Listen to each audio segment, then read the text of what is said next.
At this time, I will call the meeting of the Marshall City Council to order with the Pledge of Allegiance.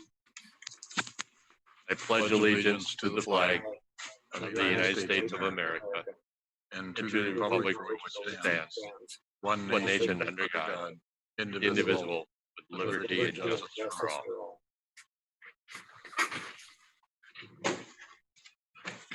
I'd like to welcome everyone to this meeting this evening. Once again, the City Council is mostly present by Zoom. Councilmember DeCramer and myself are present at the Merit Center Emergency Operations Center. This time I'll call on City Clerk Kyle Box to take the role of the City Council. Mayor Burns. Here. Craig Schaefer. Present. Steve Meister. Glenn Bearcoller. Here. Don DeCramer. Here. Russ Labatt. Here. Jim Lazinski. Here. Okay. Okay. We do have a quorum of the council present. We do have also have an agenda before us. Are there any changes to that agenda? If not, we'll operate under that agenda. The first item of action then would be to consider the approval of the minutes of the work session and the regular meeting. Both were held on July 14, 2020. The council does have the minutes of both of those meetings. Are there any corrections to note at this time? Move approval. I'll second. Motion by Craig, seconded by John to approve the minutes as they have been presented. We'll move to a vote. Kyle, would you take the vote? Mayor Burns. Yes. Craig Schaefer. Yes. Glenn Bearcoller. Yes. Don DeCramer. Yes. Russ Labatt. Yes. Jim Lazinski. Yes. And the motion does pass. We'll move then to a public hearing.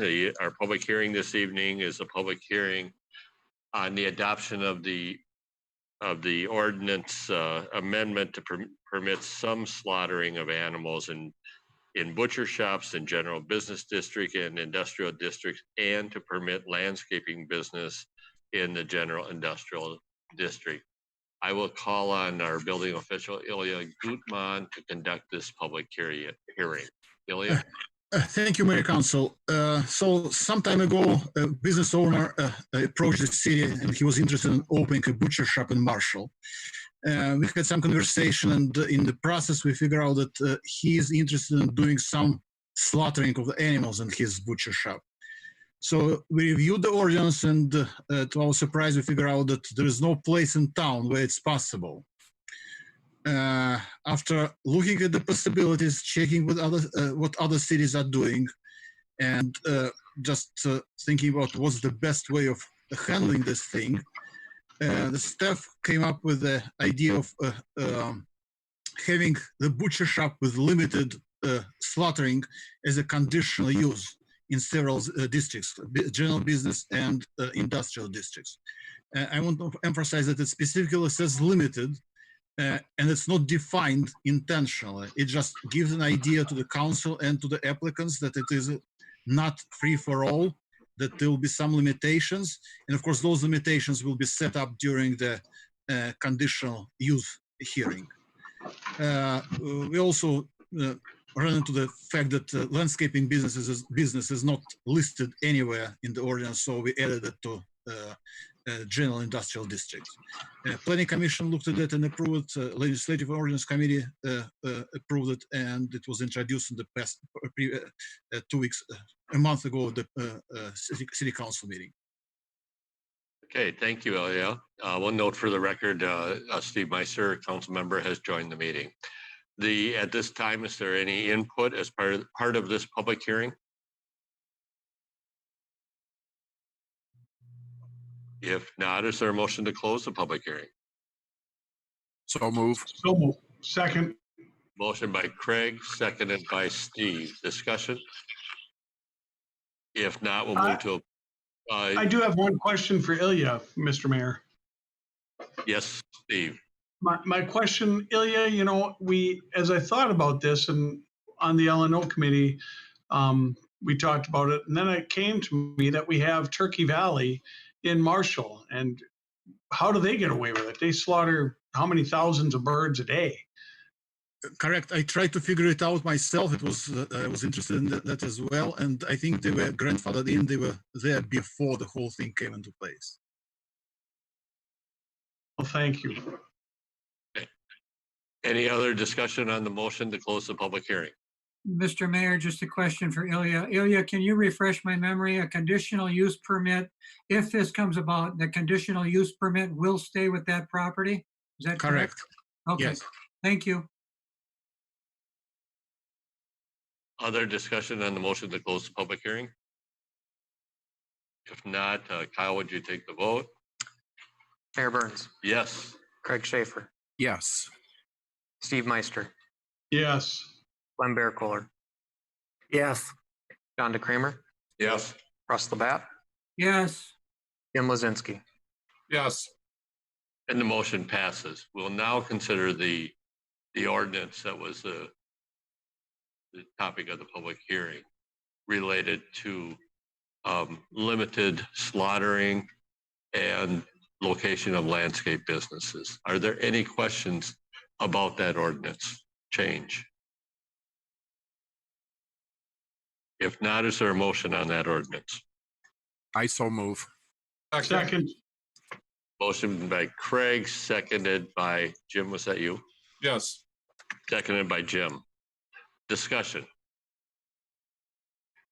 If not, we'll move to a vote. Kyle? Mayor Burns, Yes. Craig Schaefer, Yes. Steve Meister, Yes. Glenn Bearcooler, Yes. John DeCramer, Yes. Russ Labatt, yes, Jim Lozinski. Yes. And the motion passes. We'll move then to agenda item number 4. Agenda item number 4 is to consider the award of bids for the fire station electrical service change out. I will call on Fire Chief Quentin Brunsvold to present. Thank you, Mayor and Council.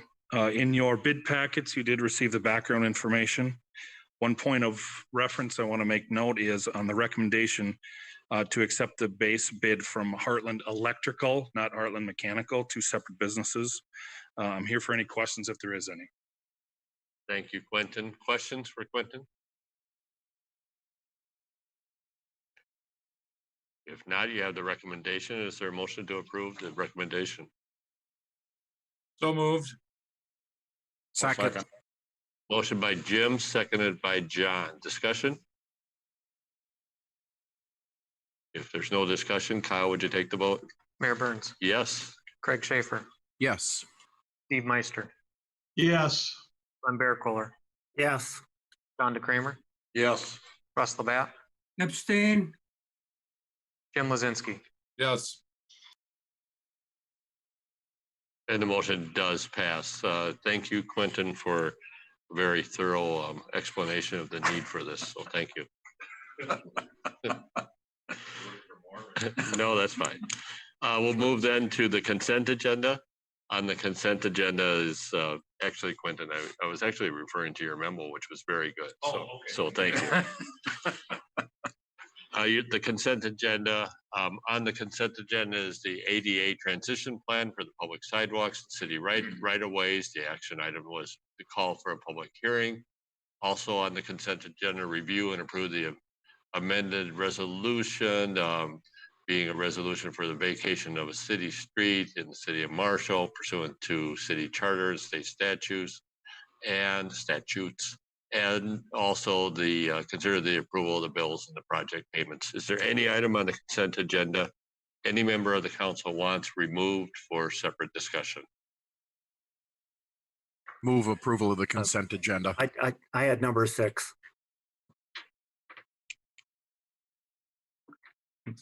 I had number 6. Any other item to be removed with the exception of number 6 that Councilmember Bearcooler? If not, Councilmember Schaefer, you had a motion. I'll Yeah, second it. and I'll leave it as amended with item 6 removed. Motion by Craig, seconded by Jim to approve the consent agenda items 5 and 7. Discussion?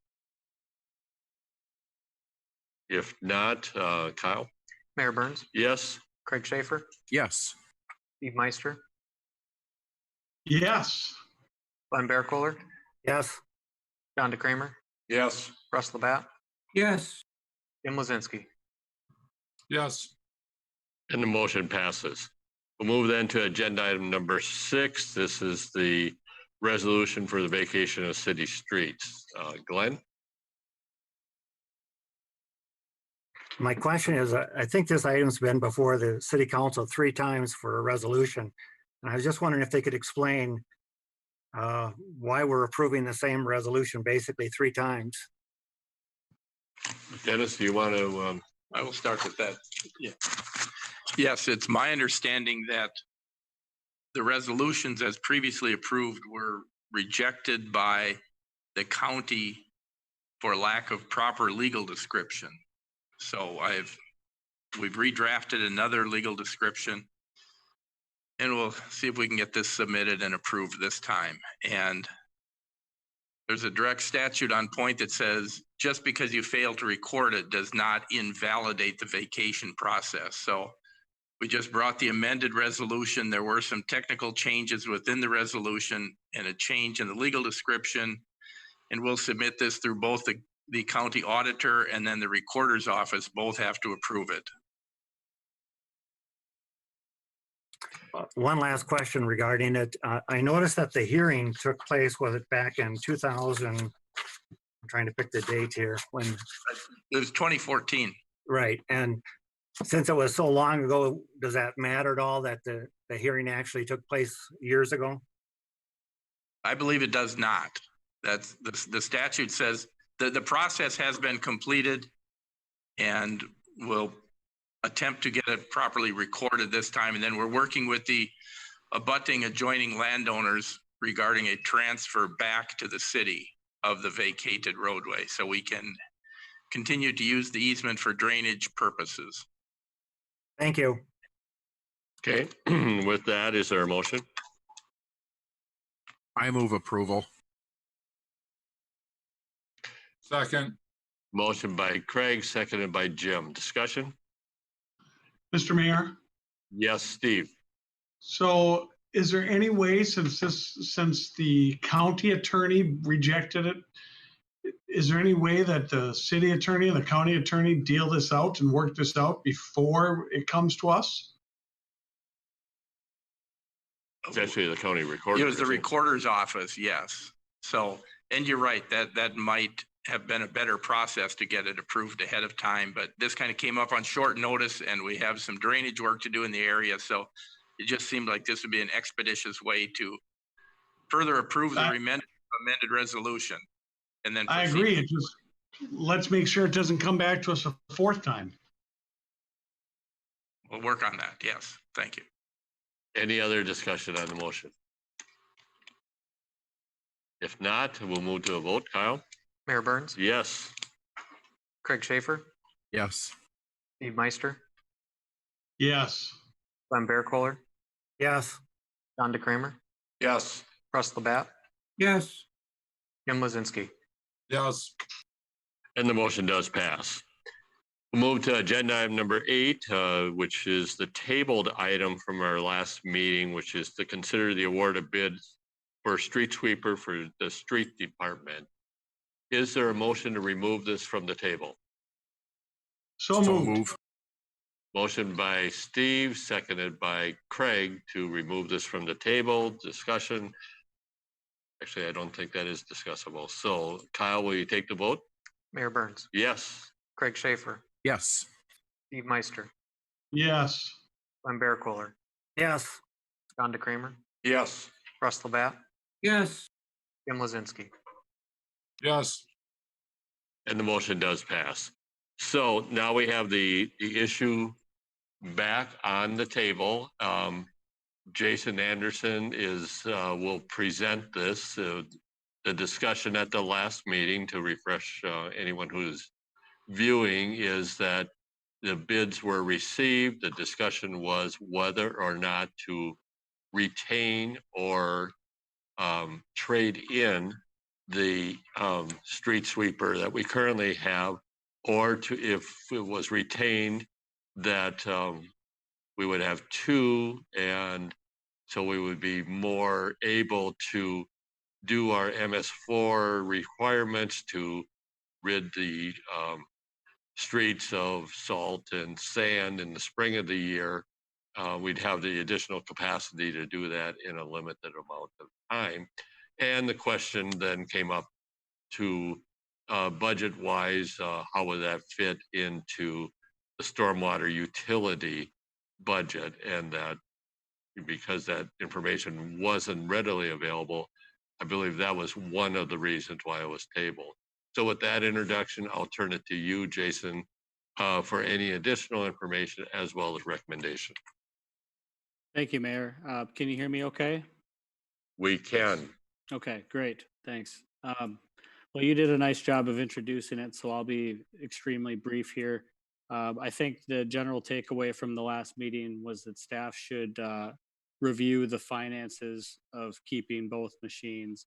And we have done that. Yeah, I met personally with our finance staff.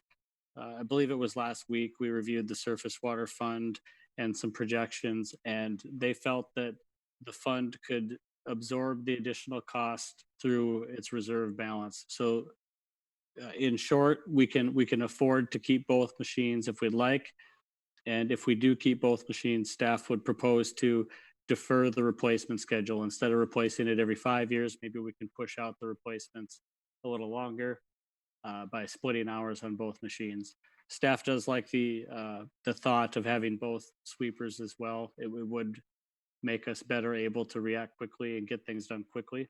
So that was a nice proposal to consider. So with that, staff would recommend, as you see down below, recommendation number 2, but we do have the alternative recommendation if the council does not desire to have 2 pieces of equipment. And the alternative would be to purchase the new sweeper and trade in the existing sweeper. Thank you, Jason. We'll open up for any questions of Jason.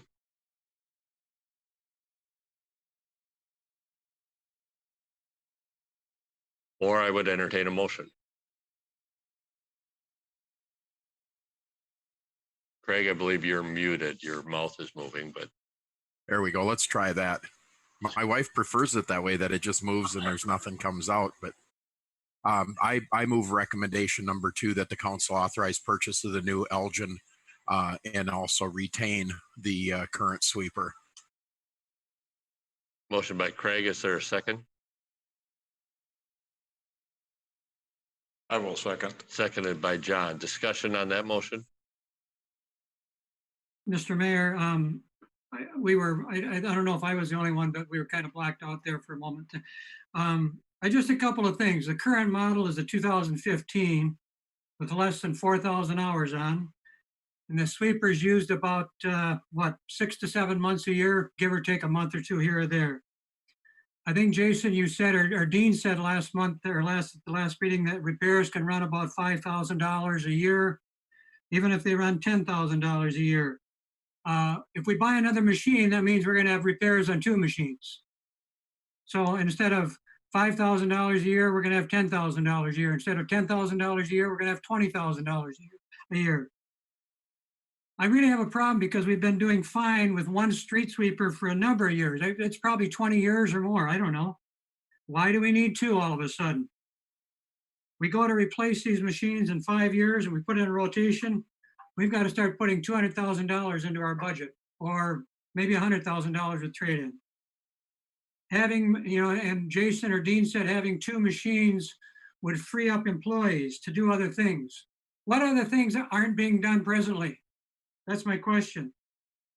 We have 2 street sweepers. We have 2 employees running them. They're going to run them 3 days a week. What are they going to do the other 2 days? Because we were told they've got plenty of stuff to do. I'd like to know what those things are. And I'm not in favor of spending $250,000 on a new machine, especially when it's coming out of reserves, surface water management reserves. So I'm against the purchase of another machine. Thank you. Other discussion on the motion? Well, I just want to clarify a couple things, because on the surface, those are good questions, but part of the issue is that in the springtime with the salt and sand melt, the snow melt and the salt and the sand, they're going to be able to get out on the streets, get it done quicker before we get the rains and lose it into the catch basins and into the river. The other part of that is the repair math doesn't really go double because the machines are getting half as many hours per year each because they're still running the same number of hours. They're just doing it in smaller windows. And then the trade-in comparison doesn't work either because the plan is to run the hours out. So after the first bite, the sequence of replacement will be fairly similar, but the machines as they're traded out will be substantially older than they are right now when they're running on the single piece. Besides that, the redundancy of if it goes down, we don't have the urgency of the repair because we do have the redundancy of the second machine. And it is going to get more restrictive with the MS4 stormwater. And this is really one of our best compliance tools for stormwater management, along with the cleaning and vacating of the accumulation in the catch basins. Other discussion on the motion? The comments I would like to add is I'd like looking into having the two machines. I am not in favor of pulling it out of reserves. What I would like to see happen is maybe take a look at this next year, put it into the budget next year for another machine without trade-in. So it's budgeted in. And then we know how our budget's gonna be affected through the pandemic and if our tax revenue is all the same. I think this would be a good moment to press pause on this, fit it into the budget instead of pulling out of reserves. I think it was last meeting, Dr. Meister said, we have a budget for a reason. And I think we should budget it and go forward that way in 2021 in this, because we could buy it in January and still have it for use in the spring. Correct, Jason? That is correct. We do have the bids in front of us, and I think we would have to act at this meeting for these bids, but we would have to rebid it if that were the case, or repurchase off a state bid, whatever way we go. Could we not put the replenish of the money in the reserves in the budget by putting it into next year's budget? Annette, do you want to make a comment on the stormwater utility reserve? I do. So originally we had anticipated that we would have to dip into reserves, but with the low interest rate, last year during budget cycle, we were planning on doing some bonding and some capital expense for the capital projects. But since the interest rates were so low, we decided to bond for everything. So we do actually have the extra cash for this project, and we shouldn't dip into reserves at all. Yeah, my apologies. I think maybe my use of the word reserves was incorrect. It'd be cash on hand, I suppose. Other discussion? Mr. Mayor, I would actually be interested in hearing the answers to Councilmember Labatt's questions on manpower if they're not driving the street sweeper. We have a lot of tasks to complete, and to be quite frank, the street department has a very difficult time keeping up with the burden of tasks that we have for them to complete. I could list numerous things, but the list is always long for us in the Public Works office for the street department, and we never get everything done in a year, not even close. The street department has been asking for an additional employee for many, many years now. And once again this year, and I have a feeling that we won't be getting that employee, but I think we like the idea of focusing on sweeping when it's time to sweep, like Councilman Schaefer mentioned, when it's time to sweep and get leaves in the fall or debris and salt and sand in the spring, you have to go and you got to get it before it washes away. And that's really important. And being able to dedicate the limited resources that we do have to go all in on it when you want to go all in, and then take your staff and work elsewhere when you don't need to be sweeping is, I think, a benefit, and it may help us do more with less. Now, as far as the machine goes, I agree also with Councilman Schaefer that I don't think it's fair to say that the cost will just be double and the maintenance is going to be out of control.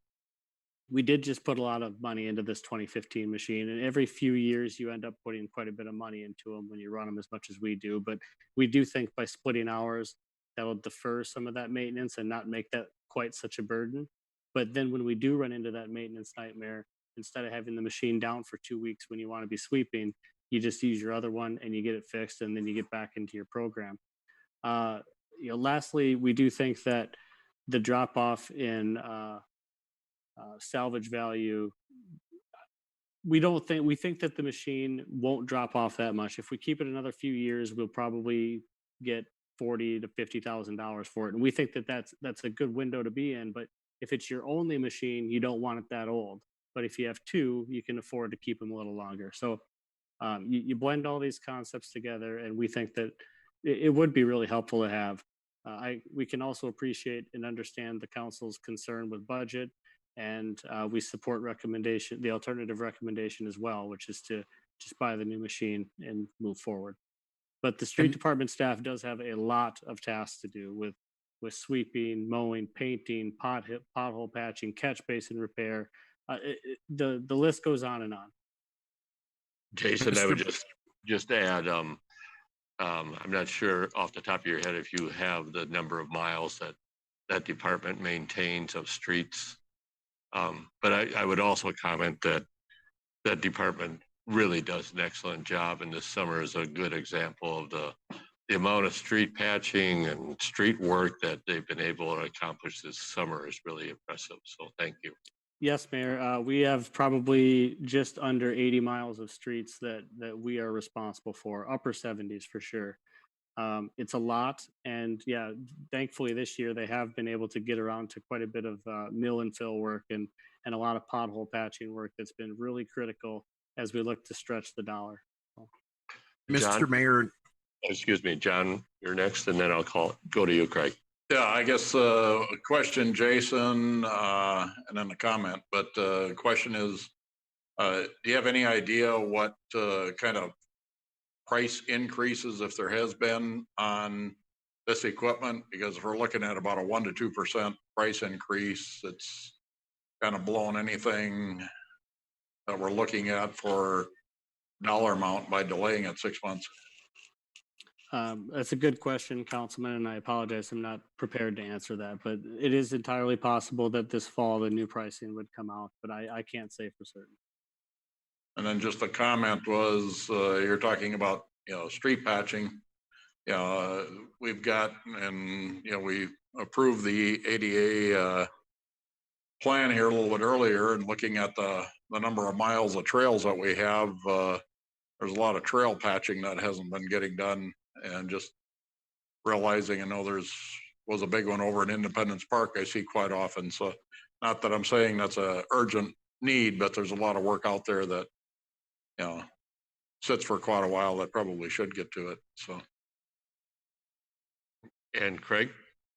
Yeah, and I just in fairness to Jason and the Public Works Department, they didn't request this. This was actually a conversation that built with Councilman Lozinski and myself. We're talking about some other things like work site tracking and how happy I am that our street department works with the contractors and our other businesses that are vital to the community, that because of the way they're set up, they don't all have paved lots. So when they come off of those lots onto the public streets, and especially during the wet season, they tend to track. And our street department is good about maintaining that and staying on that so we don't get the nuisance dust factors and the other things that come into play. So in that conversation, Councilman Lozinski and I were talking about the benefits and what some of the pressures are with them on street sweeping, and came up with the thought that perhaps we should look at this, because it is only 5 years or going on 6 years old, and they did just put money in it. Perhaps we should look at doubling them up, giving them the ability to focus on the seasons, both spring and fall, when there's a heavy need to get out quickly and remove the debris from the streets. That perhaps it would be smart to look at this. So we did start the conversation, and initially there was a reluctance to do it. But as they visited, I think they came back and realized that a number of the factors that we talked about actually did come into play. So if there's angst about this, it should not go against the street department or the engineering department. It was actually a discussion that started between two council members that pushed it back to them to come back with some answers. I agree with that, Councilman. You're right that our first reaction was actually maybe not support of that concept. we want to be careful with the dollars just as much as you do. So we were a little critical, but the more we thought about it and talked about it, we kind of came around to, it might actually be a beneficial thing and something that we should consider. Other discussion on the motion? I just have a few comments here. This is a difficult year for us financially, and this is a big expenditure. And I just feel it'd be prudent to wait until next year and review this item again. We've repaired the equipment, it's working. We've gotten by with one sweeper in the past. Why not wait, and then next year we can revisit it, and if we need to replace it next year, we can. If not, we just keep using it. But I would prefer waiting on this decision until next year. And Mr. Mayor, if I could weigh back in again, I don't think that that's unreasonable at all. And I know that, it's this, you're right. This isn't an extremely urgent thing. And I think we could take the chance on, what is the bid going to go up? Maybe it won't go up at all. And maybe it does, but at least that way, I don't disagree that with the uncertainty, if this motion that I made fails, I don't think this is the end of the world at all. And we certainly can come back and consider it again next year. Other discussion on the motion? Yeah, I just want to piggyback on Craig's comment because we did chat about it. And I do want to give our city street department, our engineering department, a lot of credit for not riding on the backs of the contractors. We're working in another town now where you track one spot of dirt on the road and there's a phone call and you're sweeping it up. Where our street department does come help our businesses that do track on the road. And that's a savings in itself. Then the other comment Jason made is that he wants another employee. And if you do the math, it's if we don't get another employee, but we can free up the ones we have to do other things, that's a huge cost savings. I don't know what an employee costs in a year's time, but I think it's probably north of 50,000 with benefits and all the other costs. So if we can eliminate employees and save money that way, or not eliminate, but keep our employee base from growing because we have better equipment, that's a plus and a cost savings too. And again, I can't comment. I don't know what an employee costs, but I'm guessing it's north of 50,000 with the benefits and their salary and all that. So we got to weigh that cost savings in too. Other discussion on the motion? Good discussion. Is the council ready to move to a vote? If so, Kyle, will you take the vote? Mayor Burns, Yes. Craig Schaefer, Yes. Steve Meister, No. Glenn Bearcooler, No, John DeCramer, Yes. Russ Labatt, No, Jim Lozinski. No, The motion does not pass. Is there an alternate motion? I would move to delay this purchase and bring it back next year after budgeting and budget as Councilmember Lozinski had said. I will second that. Motion by Steve, seconded by Jim. Discussion? If there's no discussion, we'll move to a vote. Mayor Burns, No. Craig Schaefer, Yes. Steve Meister, Yes. Glenn Bearcooler, yes, John DeCramer, No. Russ Labatt, yes, Jim Lozinski. Yes. And the motion does pass. We'll move then to the next agenda item, which is consider the authorization for the ADA ped ramp and bike trail improvements. With us tonight is Preston Stensrud from the Park Department, who will present this. Thank you, Mayor and Council. Attached to the memo, you have a breakdown of just some proposed cost estimates for bike trail repairs. Some of it's going to be doing crack and fog sealing. Some is some overlays. And then we have 4 ped ramps that need ADA upgrades if we're doing any maintenance on them. There is $80,000 in the budget, and the intent would be to do as much work as we can without exceeding $80,000. So with that, I'll just take any questions. Okay, thank you, Preston. We'll open up for questions from the council. I would say, just as a comment, not a question, Preston, thank you, and I assume engineering staff had a hand in this too, in really putting together a comprehensive plan, It's not just overlays. There's some other alternatives, all in the effort to maintain and preserve, but do that in the most cost-effective way that you deem necessary as you view all of the trails and that we have. John? Just kind of a question. Is there potentials for grants or other funds coming in for some of this? Let me kind of preface that a little bit so you know where I'm going. The previous report that we, called in for a public meeting on earlier in our consent, we're looking at about a 400,000 or so, roughly, priority areas that need work. So we're looking at, at 80,000 a year. If we're doing that, we're 5 years out on something that's a priority. So little concern that we're delaying things for a population that really needs some accessibility. There are grants available. Our goal is kind of to get caught up with some of these trails that are deteriorating before they're past the point of overlaying it all, and we'll be doing all reconstruction. And vice versa, you get in more on a preservation, so we don't have to spend as much on overlays. And then take like a Independence Park, for instance, pretty much the whole park needs to be redone. Yeah. That's a big project that we were hoping to apply for a grant for that and maybe get a 50% cost share, but we're probably in that $400,000, $500,000, $600,000 just for Independence Park alone. So we're just kind of trying to catch up first before we go to that route. Now, if a grant comes available, we'll certainly apply, and then if we'd get it, we'd have to see if we got funds to help match it. But right off the top of my head, today I don't know if grants available, but we have applied for some in the past. But they have been available. Yes. Yep. Okay. Question from the council?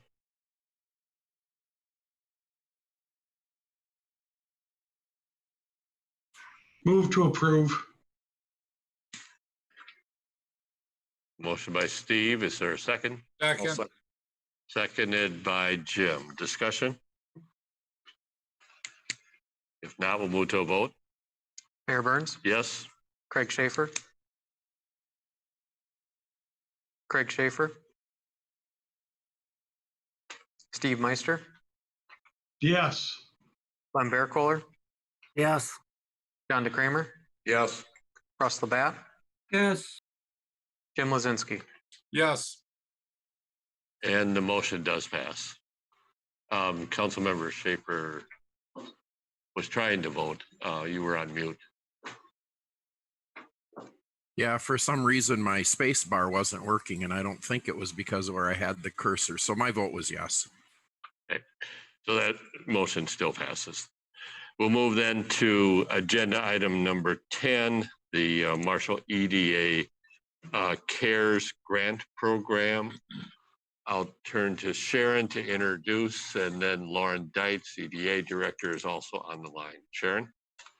Mr. Mayor and Council, as we've discussed previously, the City of Marshall has just over $1 million in CARES Act funding. This is from the federal government to the state of Minnesota to local entities, including the City of Marshall. We've had several internal discussions with city staff. We've also had some collaborative meetings with the county, as the county has also received CARES Act funding in the amount of just over $3 million. We have done some initial review of potential expenditures. The guidelines that do somewhat evolve yet, we're using U.S. Treasury recommendations, as well as Minnesota Management and Budget. But it is our understanding that we can use the funds for city expenses related to COVID and also for business assistance.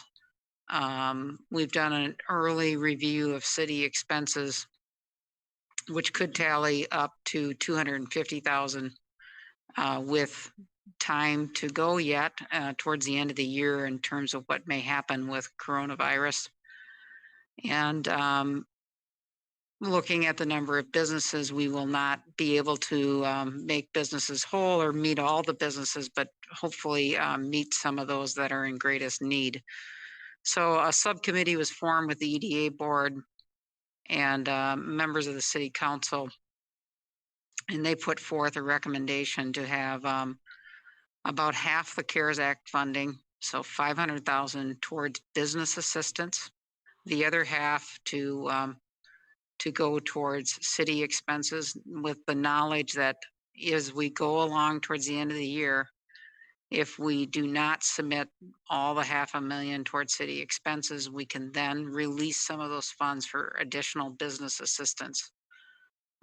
We do have EDA Director Lauren Deitz on this meeting as well, and she can cover some of the parameters in terms of the business assistance program that we intend to have the council accept here tonight. So Lauren? Thanks, Sharon. All right. Kyle, do you want to allow me to share my screen? Go ahead. Let me pull it up here. All right. So everyone received our initial grant program details application in today's packet, but I just kind of wanted to walk through the program to explain what we're looking to do and what businesses would qualify and so forth. So as Sharon mentioned, we're looking at 500,000 in grants, which we would distribute to both businesses and nonprofits. We're looking at $5,000 small business grants and $2,500 nonprofit grants.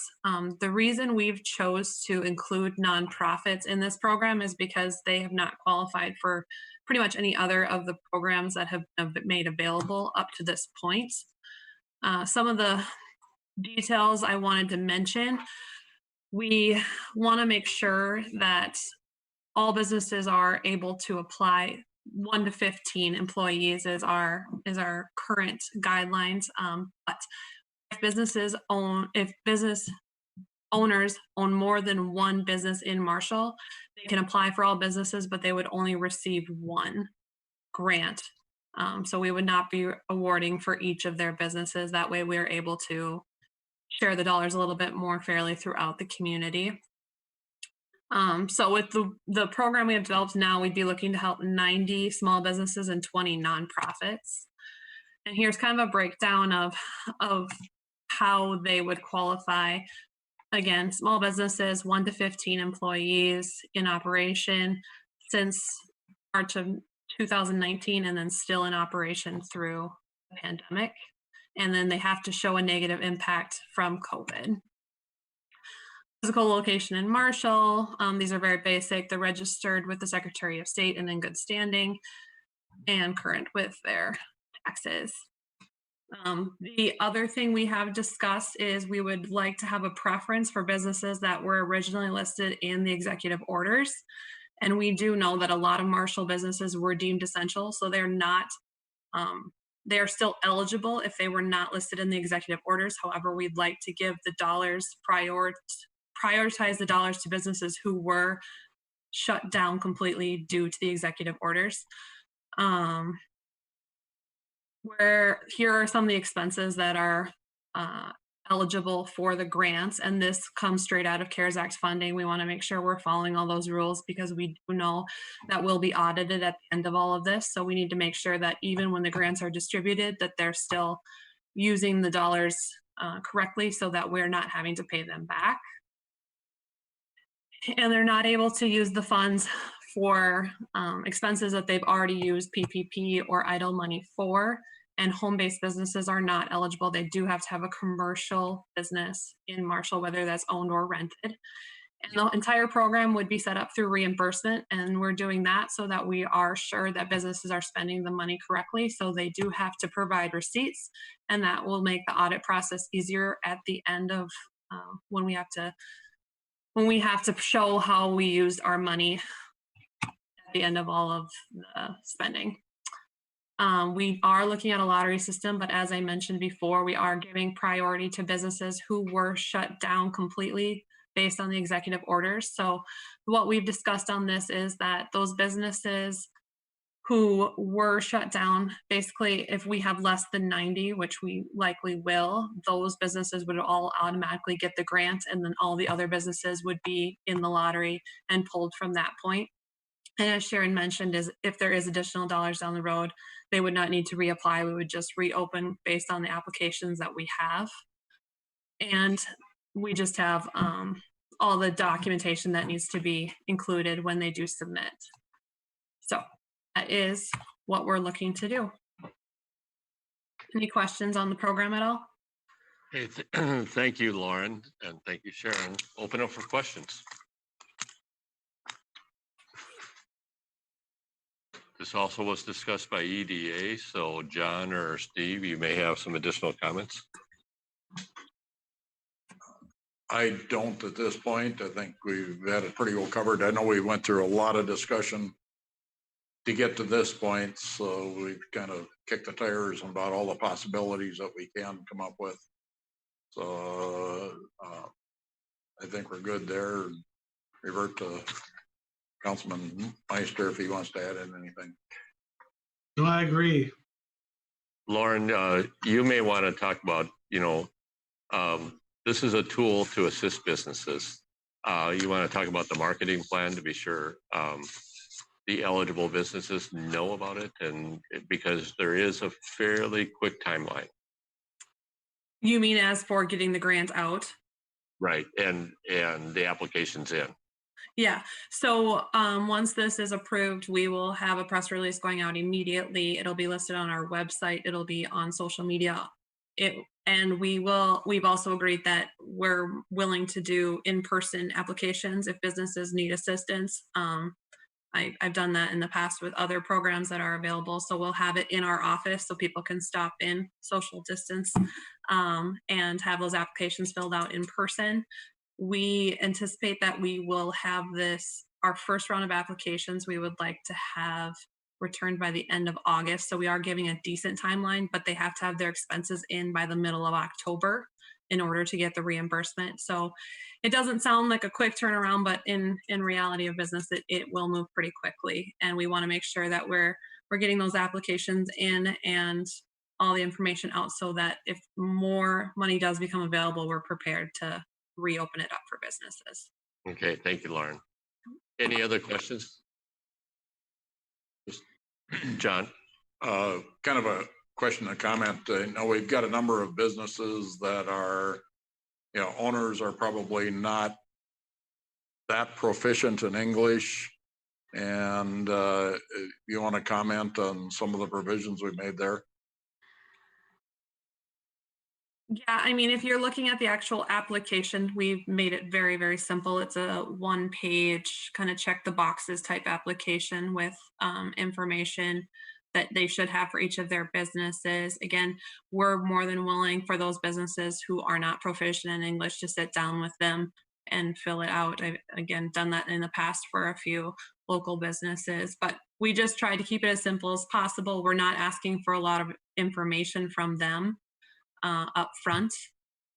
So we're hoping that makes the process pretty easy. We kind of followed through with the relief grant that was offered by the state previously and just tried to keep it as easy as we could for them. Any other questions for Lauren? Thank you, Lauren. This time, is there a motion by the City Council to approve the Marshall EDA CARES Act grant So program? moved. I will second. Motion by Steve, seconded by John. Discussion? If not, we'll move to a vote. Kyle? Mayor Burns, Yes. Craig Schaefer, Yes. Steve Meister, Yes. Glenn Bearcooler, Yes. John DeCramer, Yes. Russ Labatt, Yes. Jim Lozinski. Yes. Motion passes. We'll move then. Thank you, Lauren. Anything else, Lauren? Yes, I did have one more thing I just wanted to mention. Sharon kind of prefaced it earlier, but the Marshall EDA has been in talks with the county about some partnership opportunities. We're very early on in the process, but we wanted to prepare council that we will likely be coming with a proposal here in the next month or two with some partnership opportunities. Sharon, you want to add anything to that? Okay. Okay, thank you, Lauren. Thank you. We'll move then to agenda item number 11, consider the adoption of the ordinance amending the salaries and compensation of the mayor and council persons. This was introduced at our last council meeting. Kyle, do you have anything you want to add at this time? Not at this time. If there's any questions, I'd be happy to answer them. Open it up for any questions and or a motion from the council. Mr. Mayor, I'd like to thank Kyle for soliciting all the information and sending it out to us, comparing the salaries in the comparable cities of our size. It was interesting to look at, especially I take a look at New Ulm. It's very close to size of Marshall. I'm not picking on the mayor, but the mayor's paid less than ours, and the council members are paid more. Worthington, for example, is eligible for health insurance. So I don't think when I filed for city council, I was unaware that the position was even paid. So, but I revert back to Councilman Meister's comment at the last meeting that maybe we have to take a look at this, and maybe this is just another way to entice other members of our community to get involved. None of us are getting rich on this, and we don't intend to. We make a commitment to be involved in our city, to be involved in city government, to make good decisions for our community and for our residents. I'm looking at this, and and if we want to move forward, again, in my mind, we have three options. We can increase the council to match the mayor level of 6th. Right now, the mayor's level is 6th, and the council members are 8th on the list that Kyle sent out. We could decrease the mayor's salary if we wanted from 8th to 6th to match the council level, or we could leave as is. But I think we should make sure that we, and again, this is never a good topic to bring up. It's probably always sensitive, because they say, but one of the things that I was aware of is that I was not aware of the number of meetings that council members attend, and I'm not looking for sympathy, and I'm not looking for you should have been made aware of this, all this. I just think it's an awareness that people need to do this. I think Councilman DeKramer, maybe you could enlighten. I think the Utilities Commission gets paid a stipend, and I believe that's the only committee other than the council that gets paid. I could be wrong. I know our county commissioners get paid a pretty healthy salary plus benefits, and I'm not looking for that. I'm just looking to maybe make some adjustments that we could maybe open it up a little bit more to be increase something or decrease something to make it more competitive, that we or what should I say, attractive to our residents. So that's all I have, Mr. Mayor. Thank you. Okay, any other input? I think from my standpoint, since I'm the one who did this, I'm in agreement with Councilmember Labatch. None of us is getting rich off this. It is an incredible amount of time. I'm very happy that Kyle did this. And in Marshall, we are not the highest paid. We're not the lowest paid. So, other cities get benefits. We don't get benefits. Other cities get their base stipend and then a meeting stipend. It'd be interesting just to see where everybody wants to go with things and have a discussion. And we have to do it. It's by statute. So there's really no other time to discuss it unless we discuss it on off and elect in 2 years at the next election, decide to do something. But it's just something to think about. The city employees get a cost of living raise. I'm not sure that council members should not get a cost of living adjustment to their salaries. And again, the salary is just augmented. But like I said, I've heard a lot of people who can't afford to even consider city council service because they can't afford to take the time off their job. And that's the reason that I would propose it. It's a bad thing. We're talking about delaying buying a street sweeper because of the budgetary effects. We don't know what COVID's going to do. And here we are discussing council member and mayoral salaries. But again, this is a long-term thing, and we need to make sure that adequate people who are interested in doing this job apply for the job and run for the job. And if we vote a salary and it's a salary increase that costs us our jobs based upon that, well, then so be it. Then the next people coming in at least benefit from that. And hopefully they take the discernment to talk about it and think about it and make decisions appropriately. For my recollection, because I can't remember, and for the public, when was the last time that council members took a pay increase? Kyle, you had a comment. You might want to also address that. Yep, I'll address your question first, Councilmember Meister. The last pay increase was January 1st, 2019 for both the mayor and the council person's salary. And I just want to back up real quick. You had mentioned, I hope I heard your question correctly, your comment correctly, that council member salary should increase with the general wage increases as city staff, and those numbers are built into the proposed salary. So the council member salary does reflect the general wage increase the non-union employees receive. And Kyle, was that increase in January 1, 2019, that was a result of us voting ourselves a raise, or was that just because of the increased salary? That was council action. Okay. Okay, any other input from the council?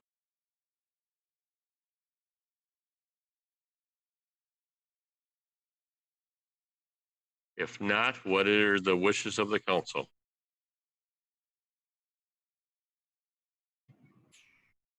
I would move to hold it right where it is at this time.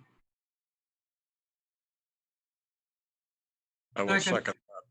Motion by Steve, seconded by John to maintain the current level of salaries for mayor and council members for the next 2 years. Discussion on that motion. Mr. Mayor, is that current level or the proposed level starting in January 1, 2021? Steve, you want to clarify your motion? This would be the current level. I didn't make a decision for 2021.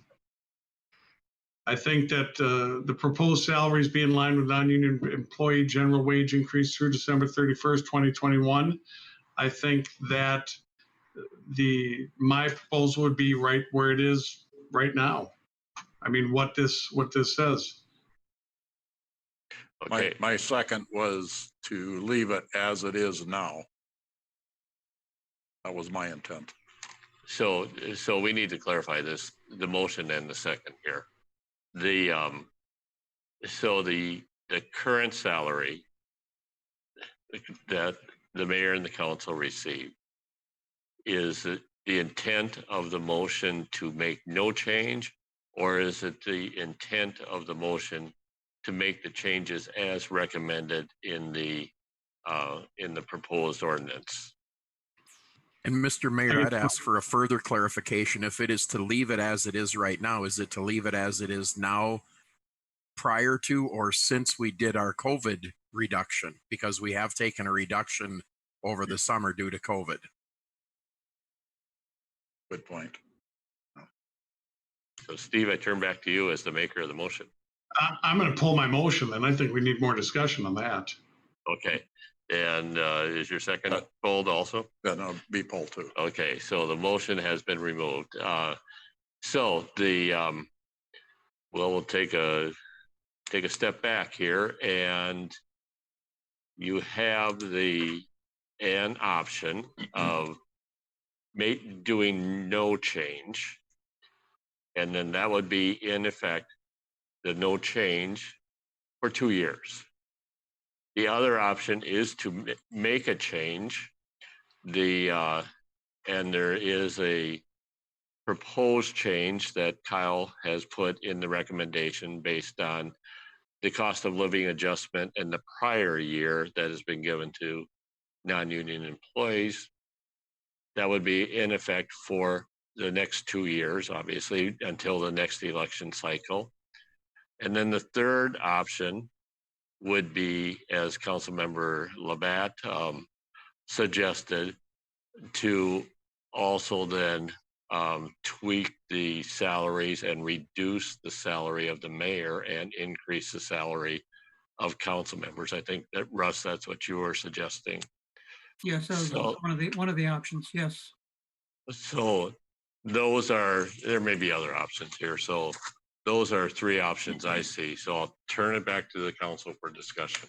What I would support amongst all these options is that we leave it unchanged with the exception of January 1st, revisiting the 10% COVID reduction to maybe add that back in.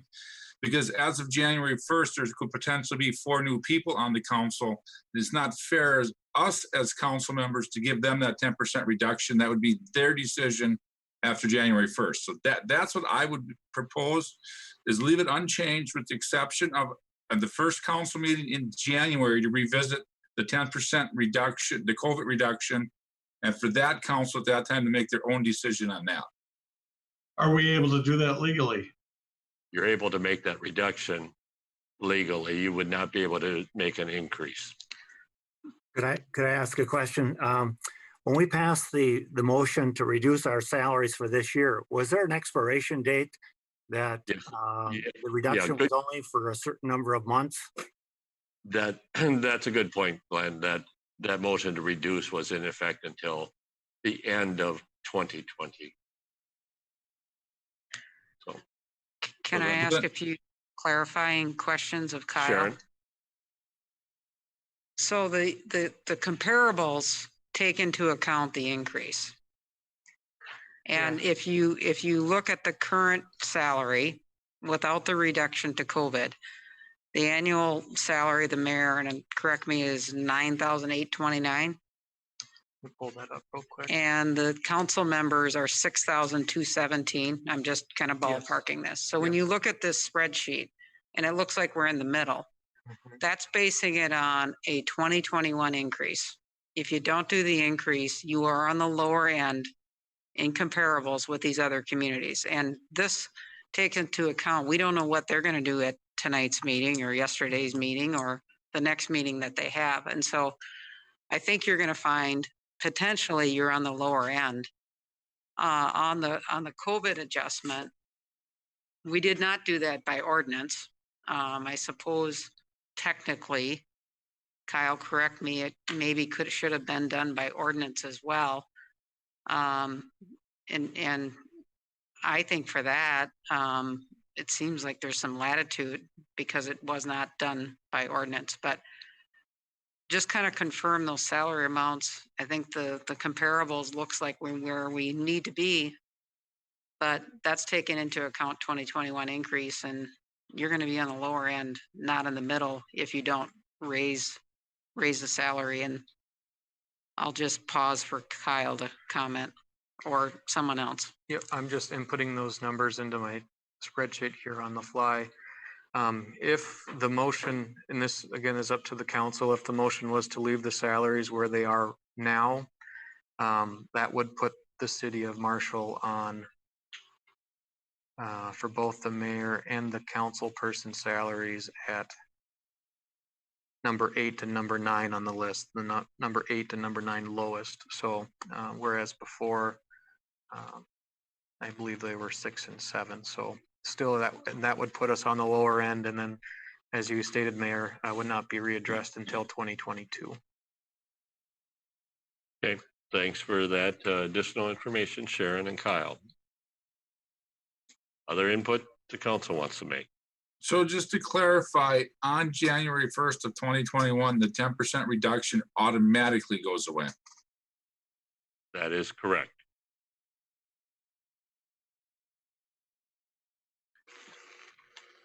Can I add one more point? Mr. Mayor, I'd like to make a motion that we adopt the ordinance amending the salaries and compensation of the mayor and council persons effective January 1, 2021.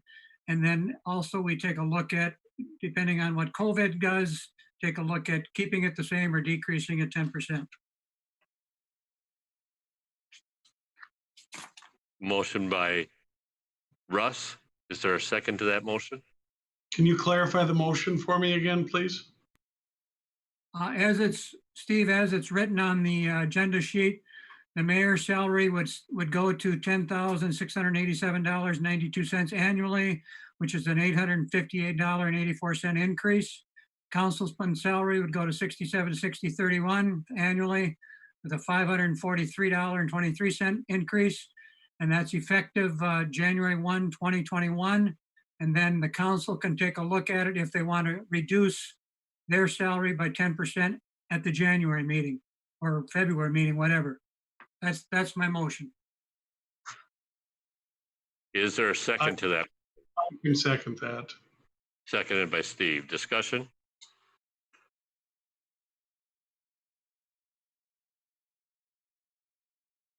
If there's no discussion, we'll move to a vote. Kyle, would you take the vote? Mayor Burns, Yes.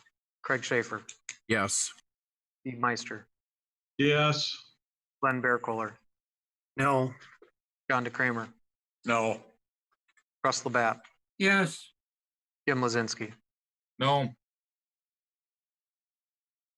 The motion does pass. We'll move then to agenda item number 12. Consider the application for exempt permit for SMSU Foundation for February 13th, 2021. Any questions about this? I'll move the application. Motion Second. by John, seconded by Craig. Discussion. Kyle, will you take the vote? Mayor Burns, Yes. Craig Schaefer, Yes. Steve Meister, Yes. Glenn Bearcooler, Abstain. John DeCramer, Yes. Russ Labatt, Yes. Jim Lozinski. Yes. And the motion does pass. Agenda item number 13, Commission Board Liaison Reports. The Fire Relief Association had their meeting. Their quarterly meeting was 2 weeks ago, the same night that we had a council meeting. So I was not present there. However, they did present their annual financial report, and along with that is their annual schedules that are required by state statute, and those annual schedules do determine what the city contribution is required to be. The components of that schedule are the performance of the fund, the level of benefit that is calculated into the fund, the number of retirements would impact that, the amount of state aid that actually comes as a surcharge on automobile insurance, and then the end of that formula then determines whether or not there is a required contribution from the city. So because of those factors, it does vary from year to year. This past year, the contribution was zero, no requirement was made, and that will be the annual request per that formula for the next budget year. So no budget requirement for the Fire Relief Association directly from the general fund. The Southwest Regional Development Commission has not met since we last met. However, I chair their revolving loan fund that, and because of the COVID RLF dollars that have been received for EDA, we continue to meet at least weekly, and there's a lot of activity with that fund at this point. With that, I'll move to, let me see, who's Craig? Yeah, I don't have anything to report this meeting. Steve? So the Community Services Advisory Board will meet on August 12th. Cable Commission has not met. EDA, we met, and the vast majority of the discussion was around the CARES Act. And I'll just let John talk about the other things. Okay, Glenn? My commissions have not met. John? The utilities did meet. One item of point, the new general manager was able to visit at the meeting, so I did invite him for a future city council meeting to be introduced to the council, David Shelkoff. And one item, work progresses quite well on the water treatment facility, the addition for the softening of the water.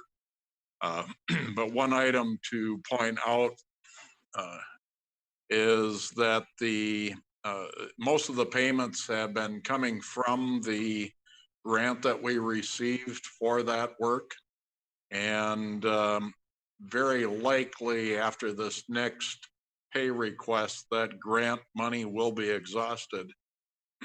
So then future payments will need to come through the split that we have between MMU and the city of Marshall. So the balance of the payments are going to start coming out of both city and utility funds.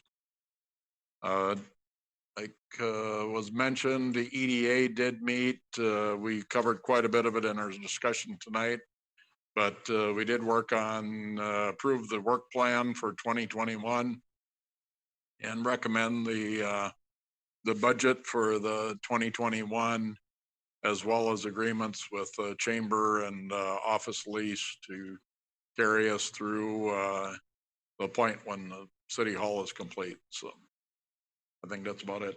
Okay, thank you, John. Let me see, Russ. Yes, it's Administrator Hanson made reference to, we had a joint meeting this morning, the mayor, myself, and Sharon met with the county regarding the library budget, and I believe we didn't take official action, but that budget will be presented to the council. That's all I have. Okay, and Jim. Just an update on City Hall. You can see our elevator shafts is going in, so we are starting to actually see construction instead of demolition, which is good because I think a lot of our surprises now will go away because we're no longer tearing into an old building.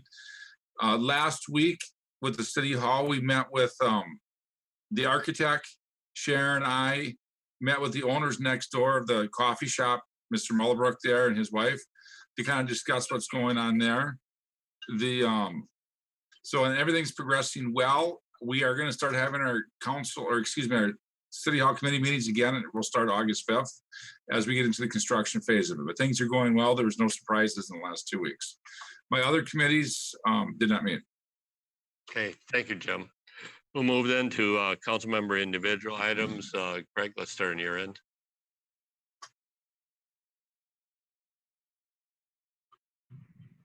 And Craig, you're muted. Oh, there we go. Thank you, Mr. Mayor.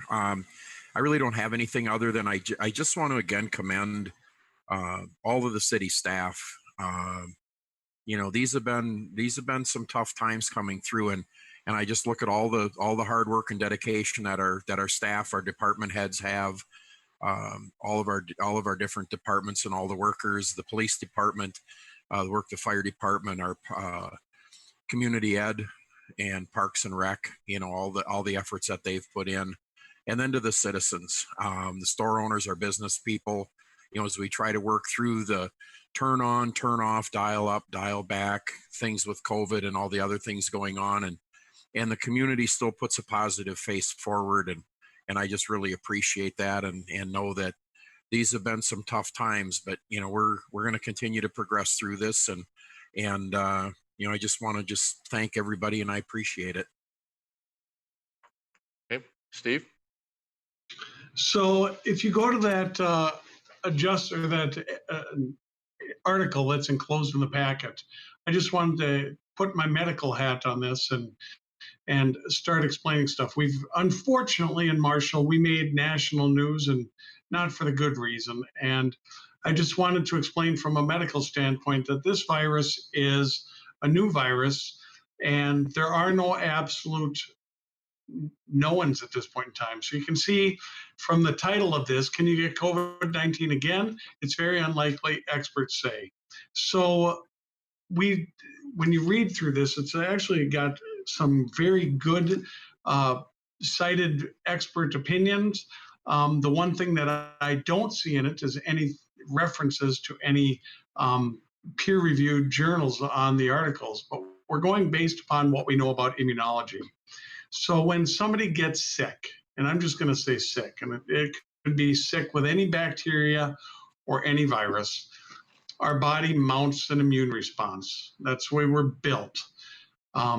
Our immune response to this particular virus is very poor because we've not seen anything like this. You know, people compare this to the influenza.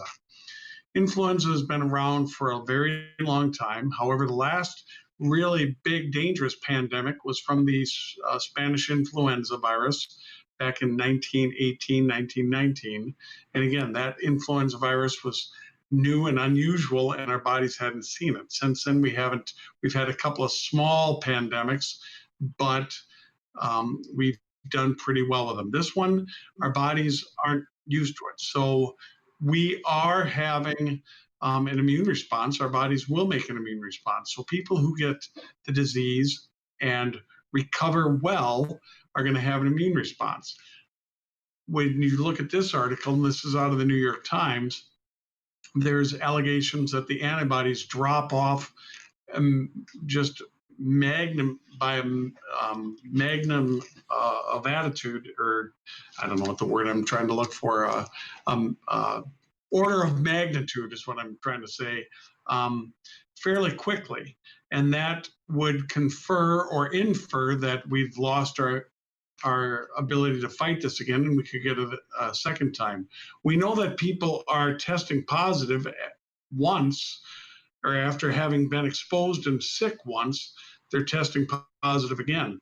This article says that those people, at least out of the studies that have had, are not shedding the virus. Well, I'm not sure that that's an accurate thing. I'm not sure that we have enough data.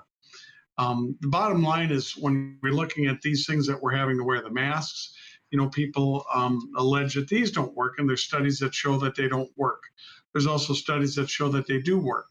The vast majority of studies right now say that they're probably beneficial. And when you think common sense, which my good colleague who normally sits to the left of me would say that there is no such thing. It's common sense is no such thing. It's we build ourselves based on education and experience.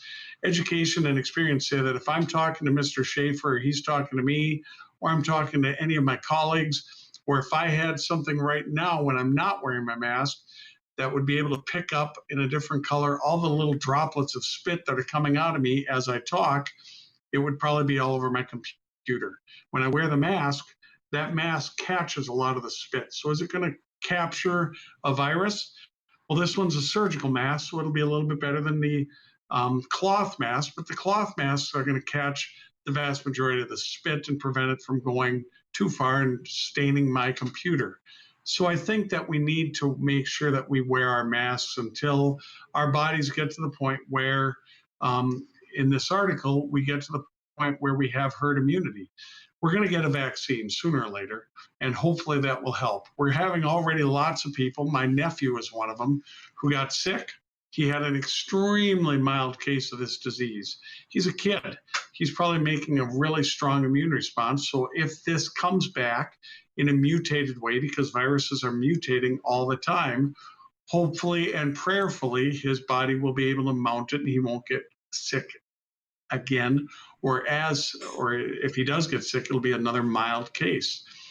But other people we know don't have that. I just read a study today that they've utilized artificial intelligence to classify 6 different types of people with 6 different stigmata of symptoms, and they've categorized them amazingly, category 1 through 6.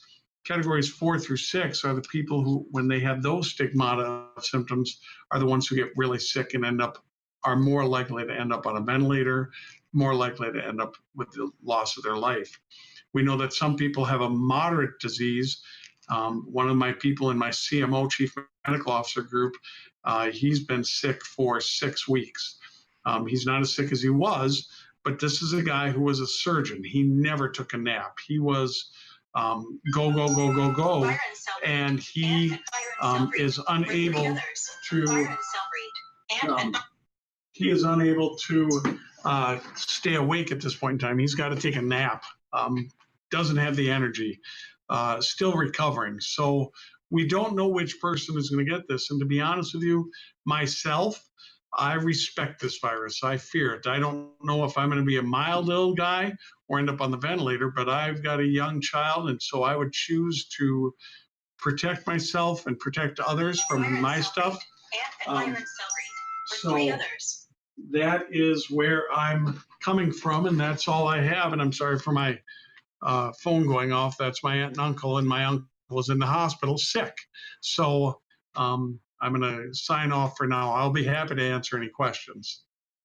Thank you, Steve. That was actually a very, very nice explanation of a very complex topic. So thank you for your expertise and thank you for sharing. Glenn? You're welcome. I have nothing to add. John? I don't have anything. Russ? Yes, thank you, Mr. Mayor. I'd just like to expound on what Councilman Schaefer said regarding city employees. You know, we really took the majority of them and threw them underneath the bus and picked up all their belongings and moved them out to the university. And now, you know, and they're working from home with COVID, a lot of them are. And I just read yesterday that, you know, Google has already announced that they're keeping all their employees home until July of next year. So we don't know where this crazy COVID virus is going, but, you know, especially with school starting, we don't know what's going to happen with that, whether it's going to be in person at the schools or a hybrid situation or something. But our city staff should be commended for, you know, we really uprooted them, especially those that are working at the college. And I don't want to not forget the street department and park and rec and wastewater and everybody else. But, you know, those people, we uprooted them from their home away from home and gave them a temporary home. And now we don't know how long they're going to be at home working. So again, my thanks to them. A couple other things, and Dennis, I don't want to throw you underneath the bus either, but I'd like to hear an update on Helena and or the Maha agreement. And my last thing is maybe, is Public Safety Director Marshall with us this evening? He is not present. Okay. I think I just want to bring up for just informational purposes. This morning, I was on my way to a funeral, and on the intersection of Southview Drive and First Street, there was 3 young bicyclists going to a baseball practice, I'm assuming, because they all had their backpacks with bats sticking out of their backpacks. All 3 of them ran the stop sign. If a car would have been proceeding or a truck or something proceeding through that intersection, we could have had a fatality or a very serious accident.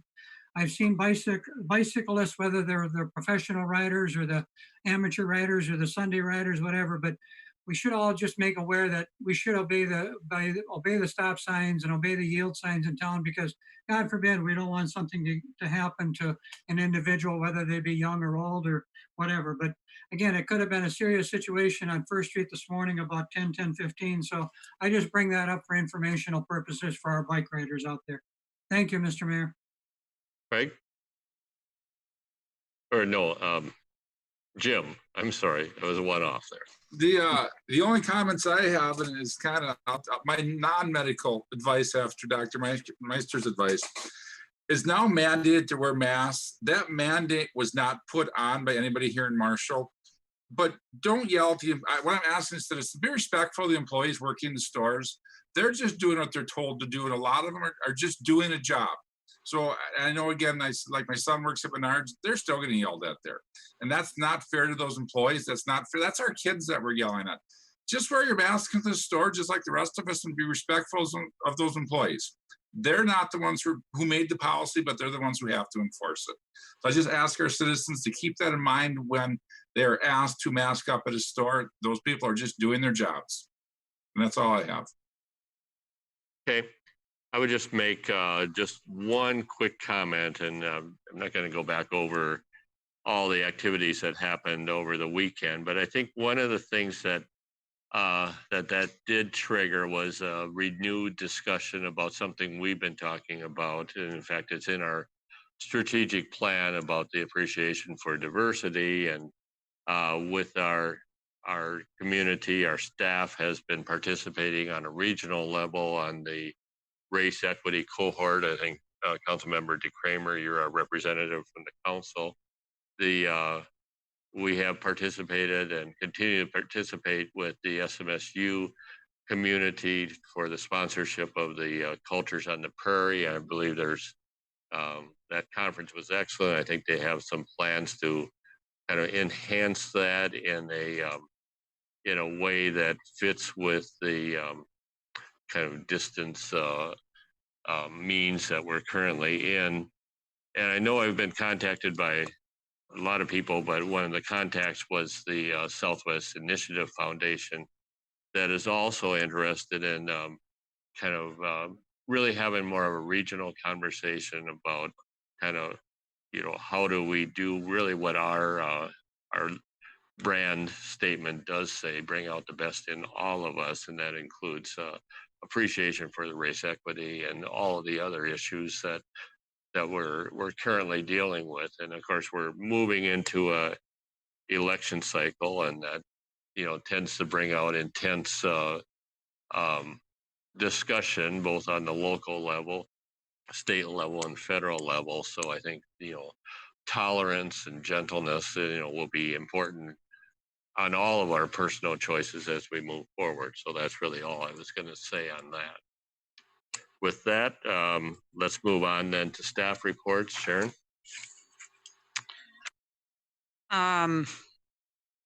I just want to comment a little bit on salaries, which I hesitate because I know that it's always a tough issue for elected officials.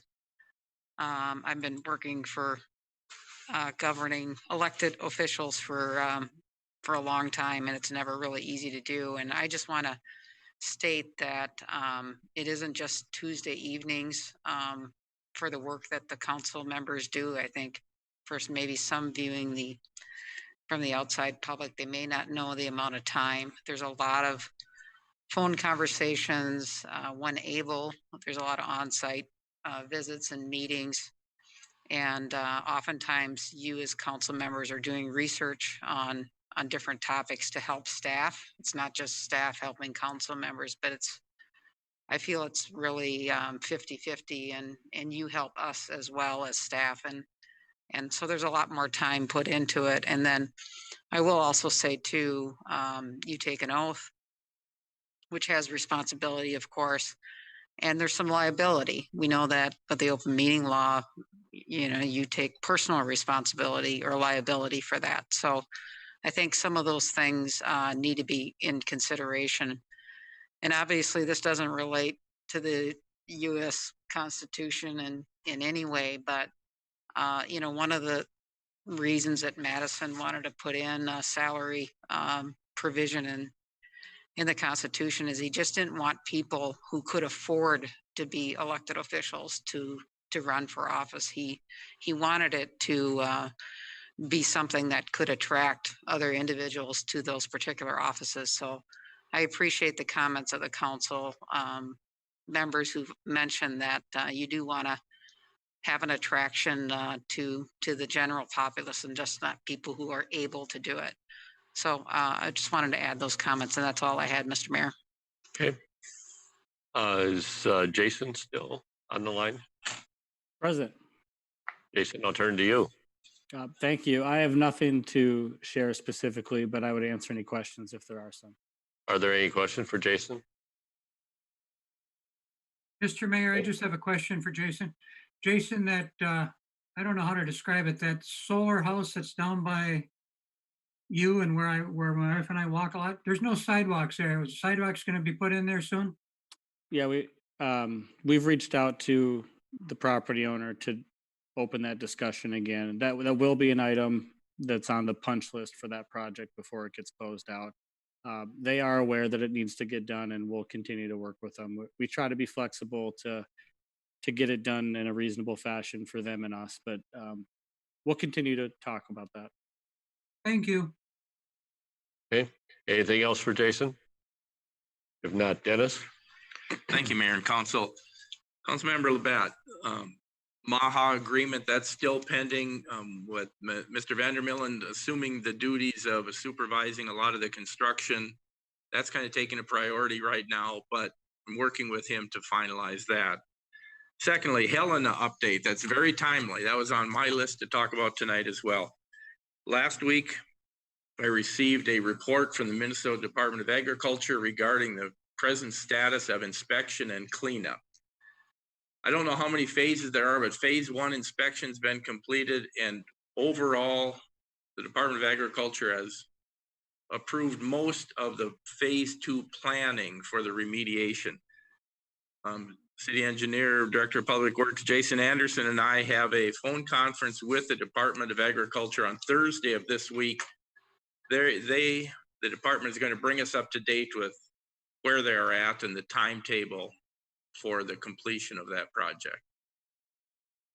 And then the final issue to talk about tonight, I've spent considerable time dealing with Minnesota Management Budget and the deed office trying to resolve issues related to the Commerce Park land transfer and the infrastructure grant out there. And I think we're close to resolving that matter as well.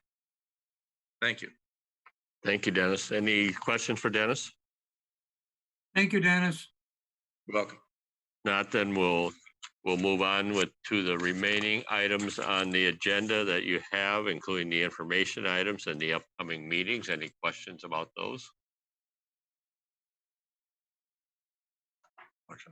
Kyle, do you want to go ahead? Just wanted to bring to the attention of the council that the next regular meeting will be held, begin at 4 p.m. That is state primary day. And the council will need to adjourn by 6 p.m. that day. Okay, thank you, Kyle. So August 11th, primary day. We start at 4, hard stop at 6. Mr. Mayor, Mr. Mayor, speaking of elections and everything, doesn't registration start next week? Kyle, you want to give a report on that?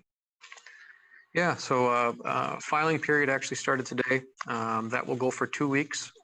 If any interested candidates can file at City Hall with my office and SMSU. And that'll go, like I said, from today until August 11th, 5 p.m. Now, Kyle, incumbents are allowed to file too, right? Yeah, it costs extra, but you can. No, you're able to come and file. It's a $5 filing fee, and that's mandated by a statute. And you don't get that back in your salary either. It's microed out into over a 4-year period. Okay, is there anything else to come forward this evening? If not, Craig, you made a motion. Yeah, I move we adjourn. Second. Motion by Craig, seconded by Steve to adjourn discussion. Voice vote on this. All in favor, say aye. Aye. Opposed? That motion passes unanimously. We're adjourned.